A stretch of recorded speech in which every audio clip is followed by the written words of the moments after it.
Here is some advice for you, my friends. Always focus on yourself. Make your life easier. That is not how humans work, though, and our feelings always take over. So much so, sometimes, you can't help but get mad at somebody else. This happens with Wrestling Gimmicks too, if you can believe it. So I am Simon Miller, and here's some buffoons who let this get the better of them. That was totally unnecessary. Number 10, Jake Roberts says fake Razor and fake Diesel are stupid. See, this is why I shouldn't have said buffoon.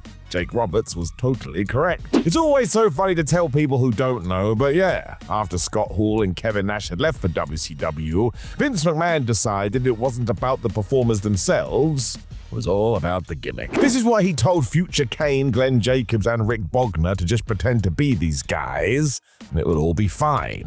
He even got Jim Ross to sell this like it was real. It worked everybody too, because the rumor has always been that WCW got so worried Nash and Hall may return, they got a bump in pay. I don't know if that's true, but it is a good story. This was also during a time where Jake was helping out with WWF Creative. He went to Vince and told him, "This is really, really dumb, and what are you doing?" As you can likely tell, McMahon ignored him, and I'm sure when this was canned a few weeks later, Roberts felt mighty smug.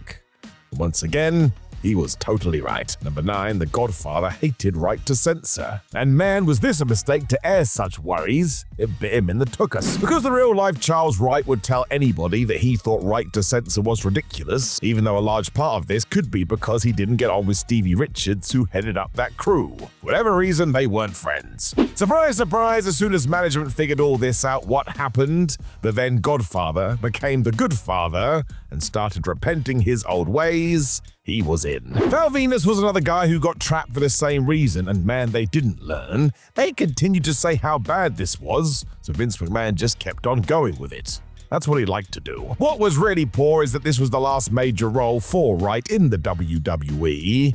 Look, I don't think this was the way he thought he was gonna go out. Number 8, Goldberg hates Gilbert. So I can sort of give Bill Goldberg a pass on this one. When you read his book or hear an interview, this guy's brain was basically attacked as soon as his WCW push started, because everybody told him, "Man, you see that guy over there? He's out to get you." So after a while, he started to believe it. With that in mind, imagine what he thought when Gilbert debuted in the WWF. It was deliberately stupid, and Goldberg should have realized this. But nope, he'd been indoctrinated. Bill has always claimed what really irked him was somebody else making money while taking a shot at him, but that's not what this was. After a while, the joke was clearly on Dwayne Gill, and hey, it made everything quite fun. I do believe Goldberg still feels this way today too, and look, that's his right. He's just not into the comedy stuff. No goofy wrestling for life for Bill. Number 7, Bret hates Goldberg. So we all know this story. Bret Hart is still mad at Goldberg for ending his career with a straight kick to the head.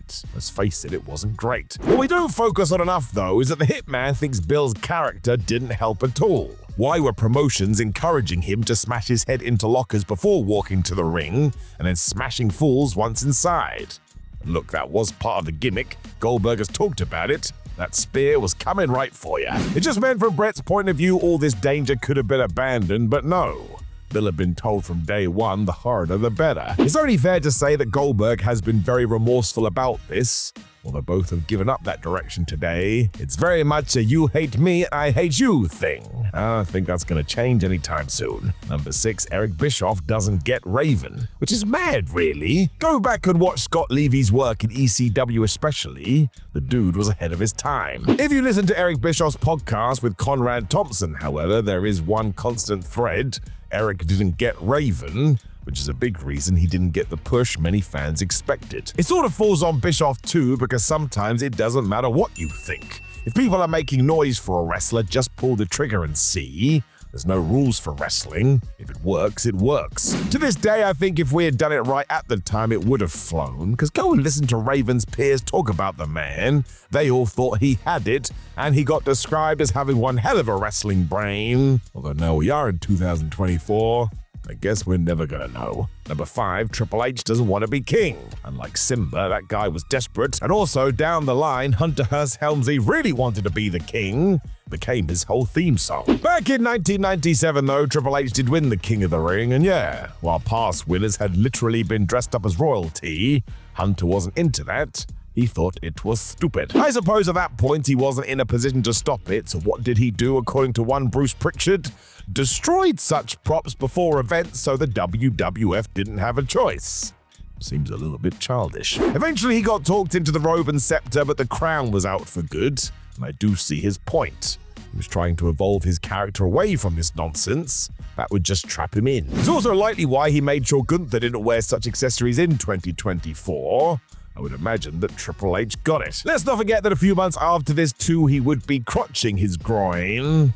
So yeah, maybe you don't want to wear fancy dress on your skull. Number 4, Scott Hall is worried about Goldust. So this one is twofold. It is fair to say in 1995 and 1996, the then Razor Ramon wanted more from the WWF, and they even asked Vince McMahon if this was possible. However, at the same time, the real-life Scott Hall didn't get the Goldust character. If you want to call it homophobia, I think that's fair. Now, Hall has pushed back on that in interviews and said it was more the fact the whole feud was based around sexuality, which is not what the World Wrestling Federation was doing across the promotion. He was worried about what his kids would think. I shall let you decide. This had nothing to do with the man Dustin Runnels either, who Scott seemed to like quite a lot. And after a brief Intercontinental title program, Hall left for WCW.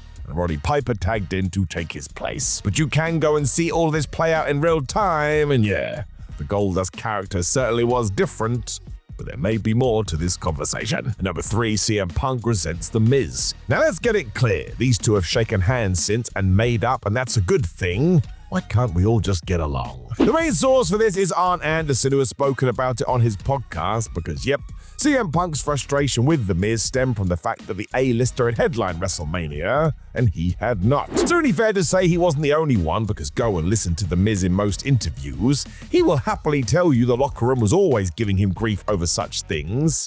I can only presume that they were jealous. The explosion was during that pipe bomb promo in 2011, which was the same year that The Miz and John Cena main evented WrestleMania 27, because apparently the gimmick of The Miz didn't deserve this. I would certainly beg to differ, and when you break it all down, The Miz has had one of the best WWE careers ever. Number 2, Punk and John Cena. Let's make this one clear, CM Punk loves John Cena. He's often called him his favorite opponent and would like to face him again during the 2025 retirement tour. By the time you hear this, you may have seen it happen. If we go back to that pipe bomb promo again though, you will recall Punk saying he hates what Cena represents. Given that 99% of what came out of his mouth on that night was based in truth, we have to look a little bit closer at this. It all came down to the fact that Cena was the WWE poster boy and therefore was sold as the best wrestler in the world. Everybody else was also second priority, and Punk didn't like that idea. He had worth too, and even Freddie Prinze Jr. talked about this on his podcast. Everybody knew the deal. The idea of the all-encompassing top guy irked Punk. I suppose you could describe this as CM wanting that spot too, which I'd also understand.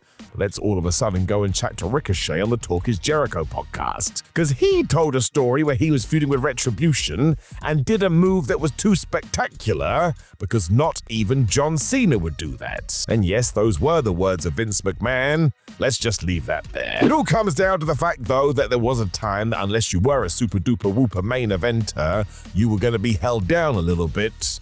And yeah, did CM Punk think that was cool? No.